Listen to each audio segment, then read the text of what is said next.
Hello, my name is Nick, and what I'm about to tell you is one wild ride that you might not expect. Imagine a hidden GPS tracker uncovering a secret that turns your world upside down, but then there's a twist, a real shocker, that will leave you reeling. Buckle up because this is one unforgettable journey. To start, I used to be the kind of guy who was pretty clueless when it came to understanding women and honestly relationships in general. We should probably form a club, meet up over a couple of beers, and just laugh at how little we know. Problem is, none of us would realize the meetings were even for us. So Jessica and I got hitched in our early 20s, young and in love. I am 43 now, and she is 41. Over those years, we had 3 kids, and in between raising them, we even managed to squeeze in some fun. I was a faithful husband, doing my best to stick to what I thought a marriage should be: loyal, supportive, always there. Books and advice said a man should be that way, so that was what I did. When our oldest daughter, Sarah, packed up for college, I started wondering what Jessica would do now that our kids were starting to head off on their own. She began volunteering 3 days a week at Westside Memorial Hospital, working in the gift shop some days and the children's playroom on others. Occasionally, she'd mention helping out in other departments, but I never asked too many questions. We still had our circle of friends, families we met over the years while raising the kids, and we'd gather every month for barbecues or to hang out at each other's homes. I had a couple of close buddies like Mark, Brian, and Tom. Fishing was our thing. We would head out 4 or 5 times a year for weekend trips. I thought my marriage was just like everyone else's: kids growing up, wives keeping busy, husbands going to work, and counting down to retirement. We talk about all of it on those fishing trips, sometimes veering into conversations about marriage and life, and on occasion, even relationships. One day in May, we were out fishing, just the 4 of us. It was a peaceful afternoon, quiet, with only the sound of the water and a gentle breeze. We were casting our lines when Mark brought up his son's recent trip to the University of Michigan, where he was finishing his degree. But I noticed Tom was unusually quiet, not his usual self. So I asked, "Tom, something on your mind? You seem lost in thought." After hesitating a moment, he looked at me with a conflicted expression. "I'm not sure if I should say this. If I am wrong, it could hurt someone, but if I am right, it might hurt us all." I felt a chill run down my spine. "Did you see something?" I asked. He nodded slowly. "Yes. I saw Jessica's car parked behind the Crestline Inn. It felt like the world stopped spinning. My stomach dropped, and a weird coldness washed over me." "When was this?" I managed to ask. "About 3 weeks ago," he replied, his tone careful. "And then again, just a few days ago." Brian, usually quick to joke around, was dead serious now.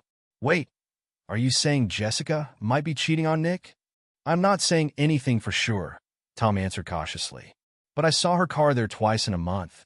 The first thought I had was, why would Jessica even be at that place? It was a cheap hotel, nothing special. Could she really be having an affair? As the fishing trip wrapped up and we packed up to head home, my mind was reeling with questions and doubts. Once we returned, I borrowed Mark's car, telling him I needed a moment to clear my head before going home. Driving back, I was on autopilot, every thought pulling me deeper into that feeling of betrayal. When I got home, the house was quiet. Jessica wasn't around. I went straight to my computer, determined to figure out what was going on. After searching for a while, I found a few discreet surveillance gadgets online. Some were small enough to hide without her ever noticing, and they could help me track where she was going and who she might be seeing. I ordered them to be delivered to my office. That night, when Jessica came home, I tried my best to act normal. I even tried to show her some affection, hoping to gauge her reaction. But she pulled away, blaming it on her age, saying hormones made her feel distant. I nodded, pretending to understand, but deep down, suspicion kept gnawing at me. It was hard to keep calm, but I knew I had to. Over the next few days, I carefully listened to everything she said, looking for any signs or slips in her story. One night, I went to the garage to install a GPS tracker on her car. I wanted to know exactly where she was going, and this seemed like the only way to find out. The next morning, another package arrived with an audio recorder. Now I could listen in on our conversations in the car. The next day, Jessica was off from volunteering, so over breakfast she mentioned running some errands. From my laptop at work, I tracked her as she visited the Willow Creek Mall, then Town Market. At 1 p.m., she was back at home, but at 1:40, she left again, driving south for a bit, then east. I watched her path nervously until she finally arrived back at the Crestline Inn. It felt like someone punched me in the gut. I knew I needed to confront her, but I was not ready yet. I had to gather more proof. So, I left work, heading to the Crestline Inn, and parked nearby, where I could see her car. About 40 minutes later, Jessica walked out, not alone, but with David Sanders, a friend from our neighborhood. He was married to Rachel, who was one of Jessica's closest friends. David gave her a quick nod as she drove off, completely unaware I had seen them. 1,000 questions raced through my mind. David? I couldn't believe it. Rachel was one of the most genuine people in our circle. She and David had been married almost as long as Jessica and I had. Watching them head in separate directions, I knew I needed answers. Just as I was about to leave, my phone buzzed. It was Jessica, her voice cheerful. "Hey, Nick, what would you like for dinner tonight?" "Dinner?" I replied, still trying to process everything. "How about something healthy? Maybe a salad or salmon?" "Sounds good. I'll pick up what we need. See you around 5. She hung up, as if everything was perfectly normal.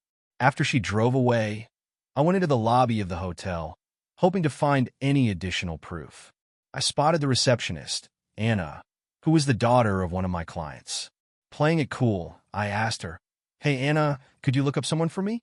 I think a friend of mine might be staying here, David Sanders." Without asking too many questions, she typed quickly on her computer and looked up with a slight frown. "Yes, room 314. He checks in every Thursday and sometimes stays overnight." "How long has he been doing this?" I asked, trying to keep my voice steady. She glanced at the screen. "Since February. Every Thursday, sometimes more." She printed a discreet list of his stays, which I tucked away in my briefcase, knowing it would be useful later. On the drive home, I was still reeling from what I'd just found out. David and Jessica. They had been meeting regularly, right under our noses. That night, Jessica was waiting with dinner ready. She mentioned her day, talking about the mall and grocery shopping, but made no mention of her time at the Crestline Inn. I tried to keep my composure, nodding along as if nothing was wrong. But a part of me couldn't believe how easily she was lying to my face. After dinner, I excused myself and went to the bathroom, where I checked the laundry. Sure enough, Jessica had already thrown her clothes into the hamper, and the shower was still slightly damp. It felt like each clue confirmed my worst fears. She was taking every step to hide her tracks, making it look like any other day. Later that night, while Jessica was reading on the couch, I went to my computer, still grappling with what to do next. I knew I needed a plan, so I pulled up our contacts list and found Rachel Sanders' email address. She had two, one for home and another for her job at a local real estate agency. Using a random, untraceable email account, I typed out a message to her work address. "If you want to know who, when, and where David has been cheating on you, reply to this email. I have proof, and I do not want anything from you." I hit send, deleting the message from my end, and then waited. By 9 p.m., a response came in. "I can meet you tomorrow. I'll be at 410 Oak Avenue all day for work. Let us talk at lunch around 1 o'clock. The next morning, Jessica was her usual cheerful self, getting ready for her volunteer shift at the hospital. I kissed her goodbye, pretending everything was normal, then called her around noon to offer to handle dinner that evening. She laughed, a little surprised. "You? Cooking? All right, sure. Just do not burn the house down." I could barely listen to her, though. I was focused on keeping calm until I could meet Rachel. I checked the GPS tracker on her car once more. She was still at the hospital. Good. With Jessica's plans squared away, I headed out to Oak Avenue. When I arrived, Rachel was standing by the entrance of an empty house she was showing. Her face went pale as soon as she saw me, and she quickly locked the door behind us.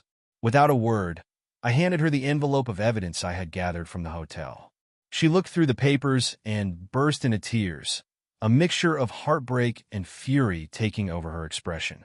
Through her sobs, she looked up at me. "So, it is real. David and Jessica have been seeing each other behind our backs." I nodded, my own voice barely above a whisper. Yes, and I am afraid it has been going on for a while. But I did not want to act until I had solid proof. Rachel went silent, wiping her tears, and after a few moments, she spoke up. We need a plan. We cannot just lash out and ruin things without thinking. I nodded, agreeing with her. I've been trying to keep a level head, but it is not easy.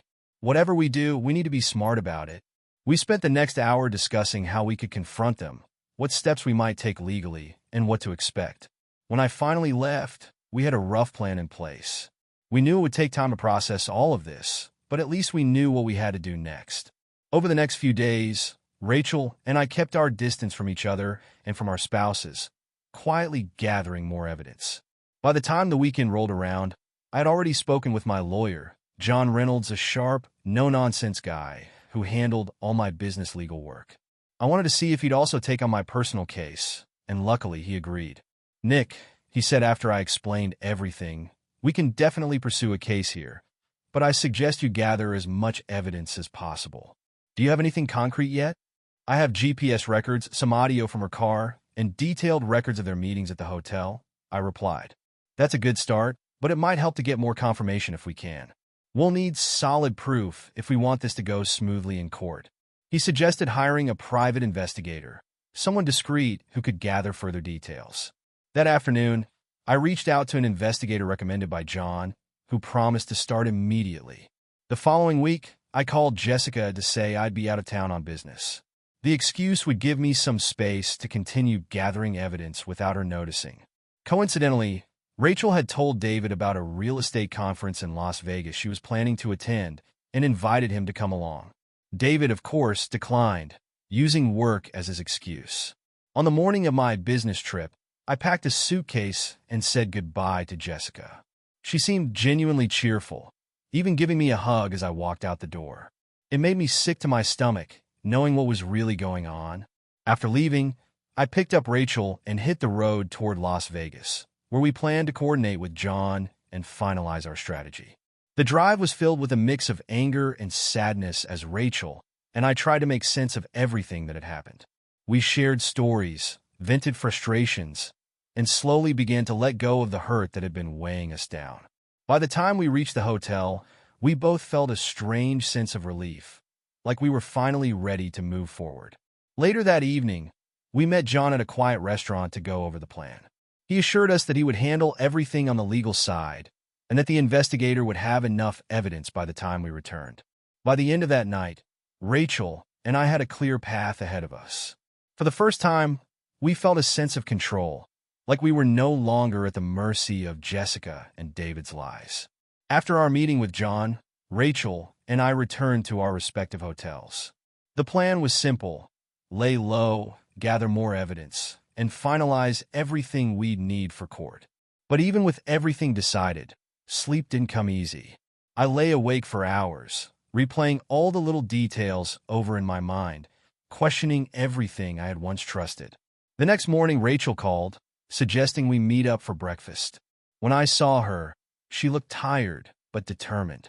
"Let us just get through today," she said with a sad smile, "and then go home and face it head on."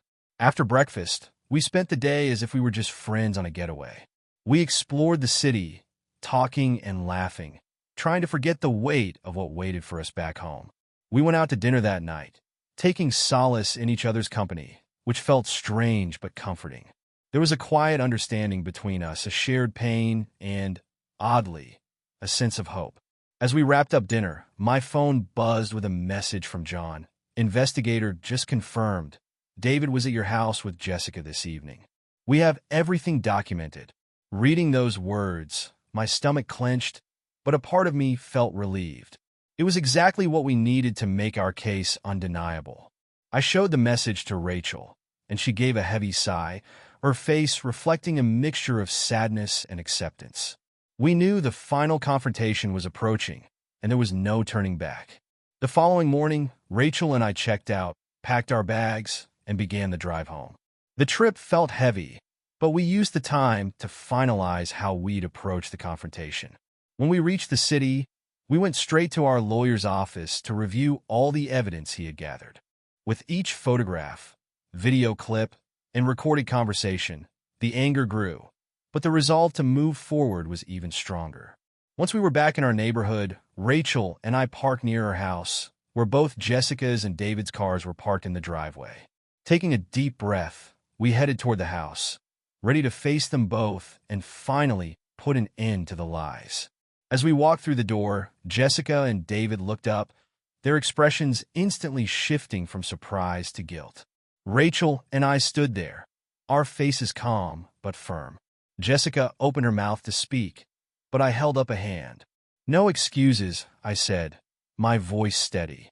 "We both know exactly what you two have been doing, and we have proof of everything." David looked away, his face flushed with shame, while Jessica's eyes filled with tears. But neither of them spoke. The silence was heavy, filled with the realization that the truth had finally come out. The silence hung thick in the room as Jessica and David sat there, caught red-handed, with no way to deny it. I looked at Jessica, and for the first time, I felt no trace of the love I once had. All I felt was betrayal. Rachel's voice was steady as she spoke to David. "Do you love her, or was this just about the thrill?" David looked down, avoiding her gaze, his voice barely a whisper. "I don't know. Maybe I thought I did, but I'm sorry, Rachel. I never meant to hurt you." Rachel let out a bitter laugh. "Never meant to hurt me? David, every single Thursday for months, you were sneaking around behind my back. How exactly is that not meant to hurt me?" Jessica tried to reach for my hand, her face streaked with tears. "Nick, please. I can explain. I was lonely. I felt neglected." I pulled my hand away, stepping back. "Neglected? We had a family, Jessica. I was working to provide for us, and you were out doing this? Sneaking around with someone we considered a friend." There was no excuse that could fix what they had done, and they knew it. Their apologies felt empty, nothing more than words to ease their own guilt. Rachel and I glanced at each other, a silent understanding passing between us. "We were done here." Rachel looked back at David, her face calm and resolute. "I'm moving forward with the divorce, and I'll expect you to work with my lawyer on this. I don't want to drag this out." I turned to Jessica, my voice firm but calm. "I'll be in touch with my lawyer. He'll let you know the next steps. But I want you to gather your things and leave my house today." Jessica started to cry harder, reaching out as if to change my mind, but I didn't waver. I'd made my choice, and there was no going back. Rachel and I left them in the living room, closing the door behind us as we walked outside into the fresh air. There was a strange sense of peace, a weight lifting off our shoulders. We had both lost something that day, but at the same time, we had taken the first step toward rebuilding our lives. Rachel and I stood outside her house for a moment, just taking it all in. The anger and sadness were still there, but beneath it, there was also a sense of relief. We had faced them, spoken our piece, and laid down our boundaries. "Thank you," Rachel said quietly, looking at me, "for standing by me through all of this." I nodded, giving her a reassuring smile. "We're in this together, Rachel. It's not something anyone should go through alone." Over the next few days, I focused on making the transition as smooth as possible. I changed the locks on my house, ensuring Jessica wouldn't have any access. Our lawyer, John, had everything in motion, working efficiently to handle the divorce proceedings and division of assets. One evening, Rachel and I decided to meet up at a quiet cafe to decompress. It was a welcome break from the chaos, just two friends who'd been through a lot, sitting down over a cup of coffee, trying to make sense of it all. We talked about everything, our kids, our lives, and the dreams we once had. Despite the pain we'd gone through, there was something comforting in having someone who truly understood. After a while, Rachel looked at me, her expression thoughtful. "Nick, do you ever wonder what might come next? I mean, after all of this is finally over?" I took a sip of my coffee, thinking it over. "Yeah, I do. But for now, I just want to focus on healing and rebuilding. I think we both deserve a fresh start." She smiled, nodding in agreement. "I think so too." In the days that followed, Rachel and I leaned on each other as we worked through the legal steps and the emotional fallout. There were moments of sadness, anger, and even laughter as we processed everything. Slowly, bit by bit, we were letting go of the past and beginning to imagine what the future might look like. By the time our divorces were finalized, we had both come to realize that our lives were just beginning a new chapter. We were not the same people who had started this journey, but maybe that was a good thing. With the divorce finalized, life started to settle into a new rhythm. I was learning how to navigate being on my own again, adjusting to the quiet that filled the house now that Jessica was gone. It felt strange, but there was also a sense of peace I hadn't felt in years. Rachel and I kept in touch regularly, meeting up for coffee or dinner here and there. Over time, our conversations shifted from the past to the present, and we began to talk about the possibilities for the future. We'd both been through so much that even the smallest joys felt meaningful. A shared laugh, a moment of understanding, a quiet walk together. One weekend, I invited her to join me on a hike in the nearby mountains. It was a place I used to go with my family, but now it felt different. Rachel and I hiked up the trail, breathing in the fresh mountain air, and took a moment at the top to look out at the landscape stretching out in front of us. "This feels good," Rachel said, taking a deep breath. "It's like we're finally leaving everything behind." I nodded, feeling the same way. "Yeah, it's like a clean slate." As we walked back down, our conversation turned to the kids and how they were adjusting. We'd both try to keep things as steady as possible for them, and thankfully, they seemed to be handling it well. The time we spent together felt natural, and before long, we found ourselves sharing more of our lives and supporting each other in ways we hadn't anticipated. Over the following months, Rachel and I became closer. What had started as shared pain and mutual understanding gradually grew into something deeper. By the time winter rolled around, we realized that our friendship had evolved into something more, something real and meaningful, born out of resilience and the hope for a better future. One evening, after a quiet dinner at my house, I finally told Rachel I never imagined that out of something so painful, I'd find someone who really understands me. "I'm grateful for you, Rachel." She smiled, taking my hand. "And I'm grateful for you, Nick. We may not have planned any of this, but I think we're exactly where we need to be." That night, we sat together in the warmth of the house, feeling a sense of peace and possibility that we hadn't felt in a long time. We knew that moving forward wouldn't be easy, but we were ready to face it together. With each passing month, Rachel and I continued to rebuild our lives, finding comfort and strength in each other. The kids were adjusting, and we made sure to be there for them as much as we could, letting them know that they were our top priority. Even though they were still coming to terms with everything, they saw that we were happy and gradually began to accept our new reality. One weekend, we decided to bring both of our families together for a small camping trip. It was something we used to do with Jessica and David, but now it was just us and the kids, a new blend of family. At first, there was a bit of hesitation, the kids unsure of how to feel about this new dynamic. But as we settled into the campgrounds, set up tents, and gathered around the fire, things slowly began to feel natural. As the night grew darker, we roasted marshmallows over the fire and shared stories. The laughter came easily, filling the quiet woods with a warmth that felt like home. After a while, the kids started talking about their memories from past trips, and we realized that we were creating something new, a new set of memories and traditions that belonged to us alone. Later that evening, Rachel and I sat a little apart from the group, watching the flames dance in the fire. She leaned her head on my shoulder, and we sat there in comfortable silence, listening to the kids' voices and feeling a sense of peace that had been missing for so long. "Do you ever think we'll get past all of this?" she asked softly, her voice filled with both hope and doubt. I took her hand, giving it a reassuring squeeze. "I think we're already doing it, one day at a time. We'll keep moving forward, just like we've been doing." Rachel nodded, a faint smile on her face. "Thank you, Nick, for being here, for going through this with me." We sat there under the stars, our future uncertain, but our resolve strong. We didn't have all the answers, but we had each other, and for the first time, that felt like enough. After the camping trip, life started to settle into a new normal. Rachel moved into my house, and together, we began building a life that was entirely our own. It was strange at first, blending two families, but slowly we found our rhythm. We worked on turning the house into a place that reflected both of us, rearranging rooms, adding new furniture, and making it feel like a fresh start. Holidays came and went, and with each one, we made new traditions. Thanksgiving was spent with all the kids, each of them bringing a favorite dish.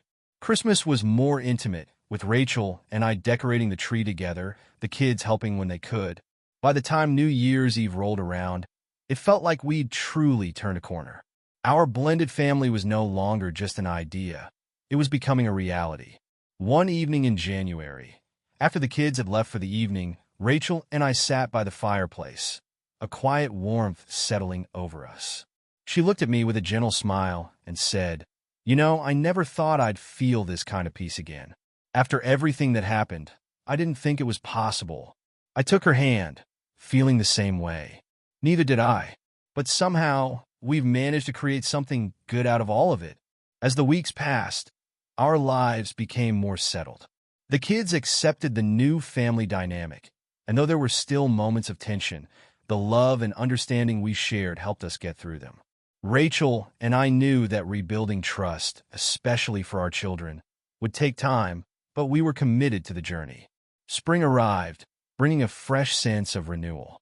Rachel suggested we take another family trip, this time to a cabin by the lake where we could relax and celebrate the new season.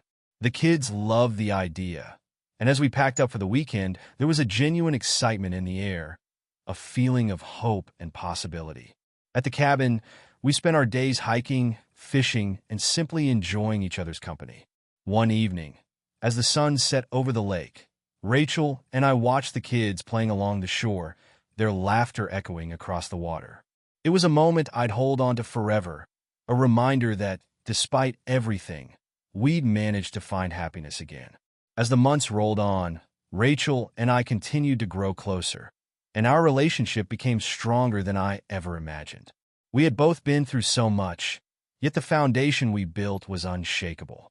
The kids, too, were adjusting, slowly finding comfort in our new family dynamic. They saw the love and respect Rachel and I shared, and I think that helped them feel secure. One summer evening, after a family barbecue, Rachel and I sat outside on the patio, watching the stars. The kids had gone inside, and the house was filled with the sounds of laughter and the clinking of dishes as they cleaned up together. Sitting there in the quiet, Rachel took my hand. "Nick," she began softly, "I never thought I'd say this, but I feel like I'm finally where I'm supposed to be. It took a long time to get here, but I know this is right." I smiled, feeling a warmth that went beyond words. "I feel the same way. Everything we went through, all the pain, it feels like it was leading us here, to this moment." We sat in comfortable silence for a while, taking in the peaceful night, both of us grateful for how far we had come. After a moment, I looked at her and took a deep breath. "Rachel, I know we've both been through enough to last a lifetime, but I'd like to officially make this our forever. Will you marry me?" Her eyes sparkled, and she nodded, tears filling her eyes as she whispered, "Yes, Nick, absolutely yes." We shared a quiet embrace, knowing that this time, it was real. We weren't just moving forward from the past. We were creating a future together, built on trust, resilience, and a love that had survived the worst. Rachel and I decided to keep the engagement simple, telling only our kids and a few close friends. We planned a small wedding for the fall, wanting it to be intimate, just us and the people who had supported us through everything. The kids were thrilled, each of them sharing in our happiness and lending a hand with the preparations. On a crisp autumn day, in a small ceremony by the lake where we had spent so many happy weekends, Rachel and I exchanged our vows. The setting was perfect, just the golden leaves, the calm water, and our loved ones gathered around. The moment was simple, but filled with so much meaning, a reminder of everything we'd been through and the strength we'd found in each other. As we said our vows, I felt the weight of the past lift, replaced by a future filled with hope and promise. Rachel and I had finally reached a place of peace, a place where love could grow without fear or doubt. After the ceremony, we shared a meal with our family and friends, laughing, reminiscing, and enjoying the joy of the moment. The kids gave speeches sharing their gratitude for the happiness we had found, and there were tears and laughter in equal measure. That evening, As Rachel and I stood together watching the sunset over the lake, I knew that we had come full circle. We had taken the broken pieces of our past and, together, built something whole and beautiful. Looking into her eyes, I whispered, "Here's to us, Rachel, to new beginnings." She smiled, leaning into me. "To new beginnings, Nick, and to all the memories we'll make from here on out, together." We watched as the sun dipped below the horizon, its warmth lingering as a quiet promise of all the good things yet to come. And in that moment, surrounded by our family and friends, I knew that we had found exactly where we belonged, together.